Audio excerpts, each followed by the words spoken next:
Welcome to NCIX Tech Tips. Today we're going to be introducing a very cool concept on the NCIX website. Now, NCIX has had it figured out for a long time that we should allow users to build computers using whatever parts they want, whether they want a top-of-the-line graphics card, top-of-the-line power supply, mid-range CPU, whatever they want. You can do it at NCIX. Anything we stock, you can put together into a PC.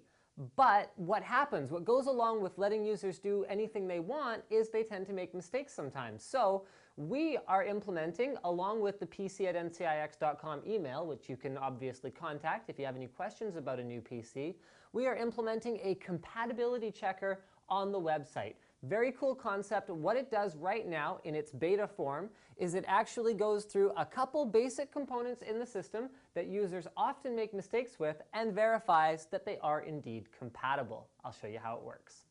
So before I go into too much depth about the mechanism itself, why don't I show you all the different places you're going to be able to access it.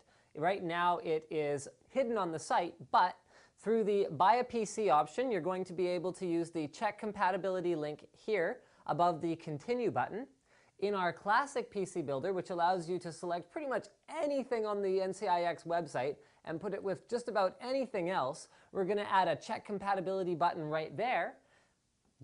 And finally, in the shopping cart, because using the shopping cart, you can add, again, anything from the NCIX website to your cart. It'll prompt you as soon as you put a few things in your cart for the custom assembly for $50. And then it's also going to add a check compatibility dialog here so you can actually check the compatibility of items in your shopping cart as well. So even if you're not buying a pre-assembled PC, you can still do a basic compatibility check if you're buying a system to assemble yourself. So let's show you guys an example of how this works, and I'm going to use the Buy a PC option on the website. That is our most advanced builder. All of the systems on there are compatible by default, but we do have the Advanced Options link on the far right-hand side, which allows you to take any part you want and pretty much sub it into a system. So I'm going to go ahead, I'm going to take an AMD Phenom 2 X6 based system. I'm going to sub in an Intel Core i5 2500K. You know, maybe I really want the 2500K, but I don't know that this motherboard is not necessarily compatible with every CPU out there. So now, all I have to do is click Check Compatibility, boom, right there. Compatibility check beta. We have found an issue. You have selected the 2500K and the Asus M489 GTD Pro, which I happen to have in front of me. What a fluke. Okay, and it tells you right here, the compatible motherboards with these processors are LGA1155, so it tells me how to find something that is compatible. And then the attributes detected for the motherboard are AM3, AM3 Plus, Crossfire, SATA 3, and USB 3. So these two are not compatible. And it can actually find a number of different incompatibilities, including heat sinks, RAM, cases, and motherboards. Most of it is based around the motherboard. So if you select a motherboard that you know has the features you want, then you can be sure that you're going to have a case it fits in, RAM that fits in it, a CPU that fits in it, and a heatsink that fits on top of that.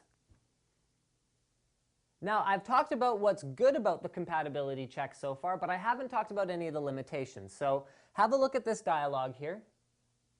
You can see that we've said they're not compatible, but we haven't recommended a motherboard that is compatible with that CPU or a CPU that is compatible with that motherboard. That functionality is something that we will be looking at adding in the near future. So that's one cool thing that's coming. We're also going to be adding a feedback link. So if you are using the compatibility check feature and you find something where, oh, it's saying that's not compatible, but it is, or it's saying that's compatible, but it's not, you can go ahead and report that to us to help us improve it over time. That's what's really going to help us turn this into a very effective tool. And the last thing that we're going to be adding is sometimes NCIX has information that the end user doesn't necessarily have, and we will be adding an ability on our end to filter out certain items that we don't really recommend for a PC system, such as very large heat sinks that are unlikely to survive the trip during shipping. Not every end user is familiar with the weight requirements on a given socket, how much it can support, how far away it's going to be going, whether that's going to cause any damage. So that's the kind of thing that we can use to dramatically reduce the number of systems that our customers have problems with once they arrive. Now, if you have any feedback on this and the link is not there yet, you can go ahead and check out the NCIX PC page on Facebook. Feel free to leave any feedback in there as well, and Ivan, the crazy Russian, will be monitoring that feedback to make sure that we're making this better as we go along. Thank you for checking out this episode of NCIX Tech Tips, and don't forget to subscribe.